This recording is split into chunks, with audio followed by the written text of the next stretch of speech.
Welcome back, everybody. Thetymix here with what I expect will be the final AI War 2 patch news video of the year. And that's because I think there's probably not going to be that much coming out between Christmas and New Year, and with all the computer stuff I've got going on, probably not going to get another one out until 2020. Unless it happens to be something huge, then I'll try to squeeze it in. So, there have been 4 significant patches in the past week since the last video I did, and we're up from 1.017 to 1.024. So let's get to all the fun. Achievements are in, and they were fairly buggy at first. One very prominent part of that was if you'd killed any unit, then you got a few achievements that required you to kill certain special types of units. It appears that all that's been ironed out, and they're working pretty well at this point as of the last patch. So that's going in, and there's like 139, I think, of them. Quite a few achievements to be gotten, so a lot of people like to go chase those, and if you're one of those, now is the time. Cloaking has been another significant change, and that's happened over a few different patches, and they've done a few different things to it. One is it takes longer to recover cloaking points, so it's not like immediate, doesn't happen when ships are firing.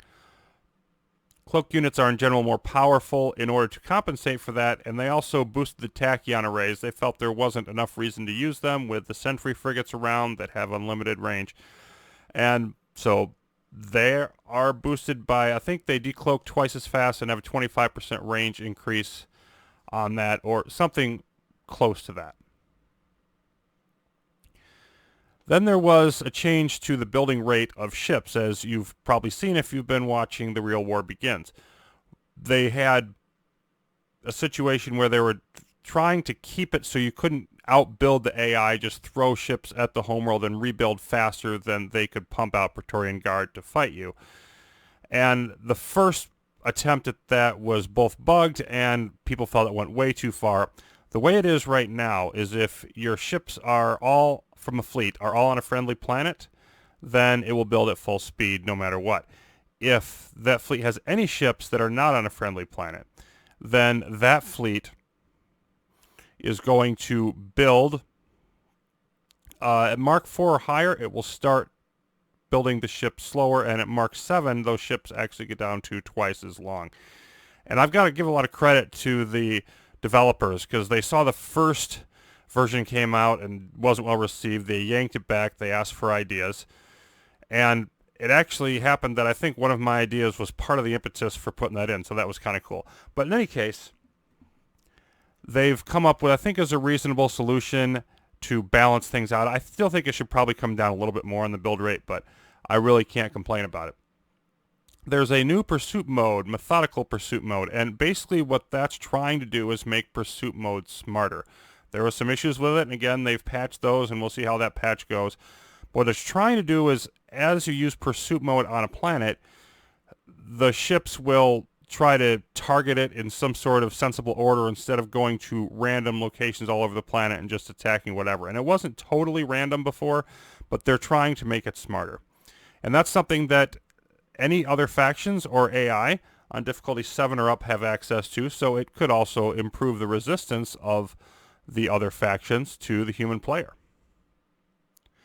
They've also improved AI targeting for like the super weapons. For example, things like the siege frigate or the artillery golem will not tend to shoot at things that they can just massively overkill with their gun. You know, Spire frigate's main cannon is another one where that would apply to. They're going to aim at targets that are sort of a worthy opponent for the weapon that they're using, if that makes any sense.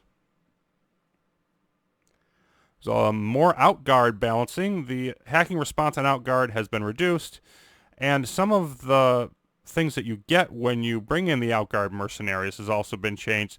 The goal of all that was to make it scale up better as you go through. And interesting little tidbit from Starkelp, who's doing the development work on that, is where they're going to long term is they may possibly be adding in, this is down the road, no time soon, but they may be adding in new outguard specific tech categories so you can specifically invest in technology to upgrade the mercs that you're hiring. And I think that'd be a cool thing if it does in fact come to fruition. And they made a whole bunch of changes to stacking, and there was some bugs with that. You're only getting experience if you killed the last unit in a stack, for example. Sometimes it would only zombify them on occasion if you killed the last unit in a stack, or until the stack died you wouldn't get the zombies, something to that effect. The units that split into other units after they die, like shredders and hydras and stuff like that, that wasn't happening.